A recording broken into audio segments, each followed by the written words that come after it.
Hello friends, welcome to Discovery IAS. Discovery IAS के online platform पर आप सभी का स्वागत है। दोस्तों, करंट अफेयर्स के इस सेशन में हम आपसे एक बहुत ही महत्वपूर्ण मुद्दे पर बात करेंगे। आपके एग्जाम के पॉइंट ऑफ व्यू से तो वह इम्पॉर्टेंट है ही है, साथ ही साथ आपको इसके परिप्रेक्ष्य में एक साधारण सी समझ, एक नॉर्मल सी समझ भी रखनी चाहिए। ठीक है, सामान्य जानकारी के लिए भी ये चीज़ें आपके डेली लाइफ में काफ़ी इंपॉर्टेंट है। दोस्तों, इलाहाबाद उच्च न्यायालय ने मदरसा शिक्षा अधिनियम को रद्द कर दिया है। ठीक है, इस अधिनियम को हम देखेंगे। 2004 का जो है एक्ट है, यह क्यों रद्द किया गया है, इसके पीछे का क्या कारण है और कोर्ट ने इसको क्यों रद्द किया है, इन सभी बातों पर हम विस्तृत तरीके से बात करेंगे। ठीक है, इससे संबंधित जो भी पहलू होंगे उन सबको हम लोग बारी बारी से समझेंगे। तो सबसे पहले हम लोग देखते हैं इलाहाबाद हाई कोर्ट की जो है एक बेंच है, लखनऊ बेंच। इसने जो है UP board of Madrasa education, इस एक्ट को जो है, जो 2004 का एक्ट था, इसको असंवैधानिक घोषित कर दिया है। दोस्तों, अदालत ने फैसला सुनाया है कि यह जो अधिनियम है, यह धर्मनिरपेक्षता के सिद्धांत के साथ साथ आप देखेंगे तो संविधान के आर्टिकल 14, 21 और 21A सहित कई अनुच्छेद हैं जिनका यह जो है उल्लंघन करता है। दोस्तों, ध्यान रखिएगा, इसके अतिरिक्त जो है अदालत ने यह भी पाया है कि यह जो अधिनियम है, यह 1956 के विश्वविद्यालय अनुदान आयोग अधिनियम की धारा 22 का भी जो है मुख्यतः उल्लंघन करता हुआ नजर आता है। दोस्तों, ध्यान रखिएगा, अनुच्छेद 14 जो है वह आपका समानता का अधिकार है, आप लोग जानते होंगे, और यह अनुच्छेद सुनिश्चित करता है कि सभी लोगों के साथ समान व्यवहार किया जाए, कानून का संरक्षण किया जाए।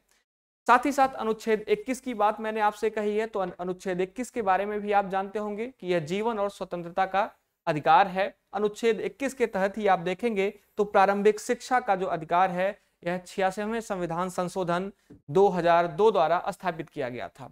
अब हमने आर्टिकल 21 के अलावा आर्टिकल 21A के बारे में भी आपसे बात किया है। अब हम थोड़ा सा 21A को भी समझ लेते हैं। तो आपका जो आर्टिकल 21A है, यह आप जानते होंगे कि 6 से 14 साल के जो बच्चे हैं उनको जो है निःशुल्क और जो अनिवार्य शिक्षा है इसका अधिकार देता है।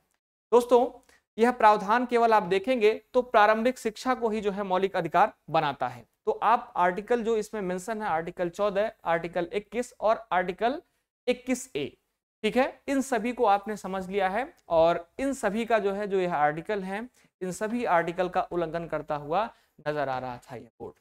ठीक है, अब हम लोग देखते हैं कि इसको जो है, जो इसके परिप्रेक्ष्य में फैसला लिया गया कोर्ट के द्वारा, उस फैसले की जो मुख्य बात है वह कौन कौन सी है। ध्यान रखिएगा, अदालत ने जो है राज्य सरकार को मदरसों में जो है नामांकित जो छात्र हैं उनको जो है नियमित स्कूली शिक्षा प्रदान करने का निर्देश दिया है। इस फैसले के माध्यम से स्वाभाविक सी बात है, अगर यह बोर्ड नहीं होगा तो जो बच्चे होंगे उनको शिक्षा का जो है अधिकार है और उनको जो है कहीं ना कहीं एडजस्ट तो करना होगा। इसलिए जो है, जो इनकी नियमित स्कूली शिक्षा है उसको प्रदान करने का निर्देश जो है उत्तर प्रदेश सरकार को अदालत ने दिया है। ठीक है, फैसले की जो सबसे मुख्य बात है, सबसे फर्स्ट नंबर का पॉइंट है। सेकेंड नंबर के पॉइंट पर आप नजर डालेंगे तो इसमें कहा जा रहा है कि अदालत चाहती है कि इन छात्रों को जो राज्य हैं, राज्य के प्राथमिक जो हाई स्कूल और इंटरमीडिएट शिक्षा बोर्ड हैं उसमें इनको जो है समायोजित किया जाए। ठीक है, और इस फैसले से राज्य के आप देखेंगे तो लगभग 16,513, ठीक है, इतनी संख्या में मदरसे हैं जो अब जो है प्रभावित होंगे। ठीक है, जिसमें आप देखेंगे तो 560 ऐसे मदरसे हैं जो सरकार से अनुदान प्राप्त करते हैं। ठीक है, उनको जो है अनुदान राशि एक जो है सरकार प्रोवाइड कर दी है। साथ ही साथ अदालत ने राज्य सरकार से इन छात्रों के लिए नियमित स्कूल में अतिरिक्त सीटें बनाने और यदि आवश्यक हो तो इसमें नए स्कूल स्थापित करने को भी जो है कहा है। तो यह जो फैसला लिया गया, ठीक है, इस एक्ट के परिप्रेक्ष्य में इसकी जो है कुछ मुख्य बातें हैं, ध्यान रखिएगा इन सभी बातों पर। अब हम देखेंगे कि मदरसा बोर्ड के अध्यक्ष हैं डॉक्टर इफ्तिखार अहमद जावेद। ठीक है, इनका एक स्टेटमेंट जो है देखने को मिला इसके परिप्रेक्ष्य में। दोस्तों, इन्होंने कहा एक स्टेटमेंट में कि साल 2004 में आप देखेंगे तो सरकार ने ही मदरसा एजुकेशन एक्ट बनाया था। ठीक है, और इसी तरह राज्य में इन्होंने बात कहा कि संस्कृत भाषा परिषद भी बनाई गई है। ठीक है, और यह जो दोनों बोर्ड हैं, इन दोनों बोर्ड का जो मकसद है वह अरबी, फारसी और संस्कृत जैसी भाषाओं को जो है बढ़ावा देना है। और अब जो है 20 साल बाद जो मदरसा एजुकेशन एक्ट है इसको असंवैधानिक करार दिया गया है। ठीक है। इन्होंने कहा है कि जाहिर है कि कहीं ना कहीं कोई एक चूक हुई है जिसके कारण इसको असंवैधानिक करार दिया गया है।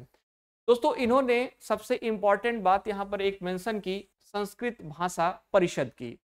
अब हम अगर संस्कृत भाषा परिषद के परिप्रेक्ष्य में बात करें तो आप दोनों में जो है सिमिलरिटी अगर ढूंढेंगे तो बिल्कुल जो संस्कृत भाषा परिषद है यह बिल्कुल जो है जो संवैधानिक रूप से पैटर्न है उस पर बिल्कुल खरा उतरेगा।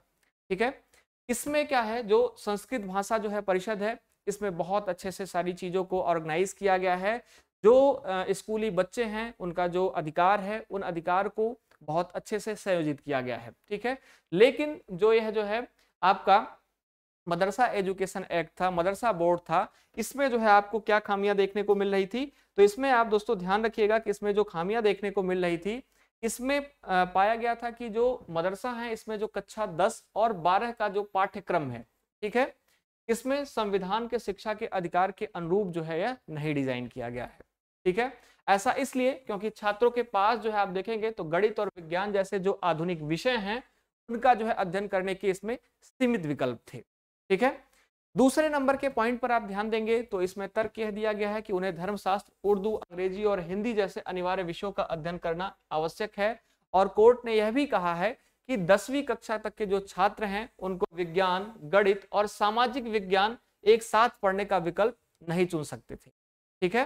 तो यह कुछ जो है यह मदरसा बोर्ड के रूल थे, आप देखेंगे। साथ ही साथ यहाँ पर अगले पॉइंट पर आप नजर डालेंगे तो इसमें कहा गया है कि कक्षा 12 के जो छात्र हैं उनको पढ़ाई जाने वाली जो अंग्रेजी भाषा जो है, ठीक है, अंग्रेजी भाषा या जो व्याकरण है वह आप देखेंगे तो कक्षा 10 की जो एनसीईआरटी होती है उस पुस्तक के स्तर की है। स्वाभाविक सी बात है, इससे यह स्पष्ट हो जाता है कि यहाँ पर जो शिक्षा की गुणवत्ता थी उसमें भी जो है कमी देखने को मिलती है।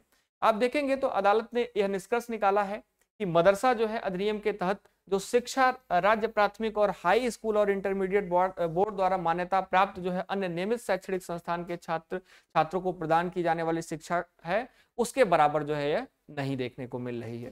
ठीक है। इसलिए जो है मदरसे में दी जाने वाली जो शिक्षा है न तो गुणवत्ता वाली है और न ही जो है सार्वभौमिक प्रकृति की। तो यह कुछ खामियां थी इस बोर्ड की, और इस बोर्ड में जो खामियां थी उसी को ध्यान में रखते हुए कोर्ट ने यह डिसीजन लिया है और कोर्ट ने जो है इसको असंवैधानिक जो है घोषित कर दिया है, जैसा कि मैंने आपको बताया। ठीक है। अब दोस्तों इससे संबंधित जो एक्ट हैं, जो आर्टिकल हैं, इन सभी को आपको ध्यान में रखना होगा। साथ ही साथ जो खामियां हैं और फैसले की जो मुख्य बातें हैं इनको, और इससे संबंधित जो है जो मदरसा बोर्ड के अध्यक्ष डॉक्टर इफ्तिकार अहमद जावेद हैं, इनके भी जो है टिप्पणी पर आपको ध्यान देने की आवश्यकता है। ठीक है। ऐसा माना जा रहा है कि इसको फिर से चैलेंज किया जाएगा और इसको जो है सुप्रीम कोर्ट में फिर से जो है इसकी सुनवाई होगी। ठीक है। ध्यान रखिएगा कि इस मुद्दे को पूरी तरीके से जो है लाने वाले जो व्यक्ति हैं अंशुमान सिंह राठौर, इनका नाम ध्यान रखिएगा। इन्होंने जो है यह जो है केस को इन्होंने दायर किया था और इन्होंने मांग की थी कि जो इसका पाठ्यक्रम है और इसकी जो गुणवत्ता है इन सभी चीजों को ध्यान में रखते हुए इसको असंवैधानिक करार देना। तो दोस्तों यह कुछ मुख्य बातें थी इससे संबंधित जो आपका बोर्ड था। मैंने आपसे बात किया बहुत अच्छे से सारे पॉइंट पर और आशा करता हूं कि आप सभी पॉइंट्स को बहुत अच्छे से समझ पाए होंगे और आपको स्वाभाविक सी बात है कुछ इससे ज्ञान अर्जन भी हुआ होगा जो आपके एग्जाम के लिए भी बेहद महत्वपूर्ण हो सकता है। तो दोस्तों ऐसे ही मिलते रहेंगे हम लोग एक बिल्कुल ऐसे मुद्दे के साथ जो आपके एग्जाम से रिलेटेड हो और आपके लिए भी जो है आपके दैनिक जीवन में भी काफ़ी जो है उपयोगी हो। ठीक है। आज के लिए इतना ही। Thank you so much.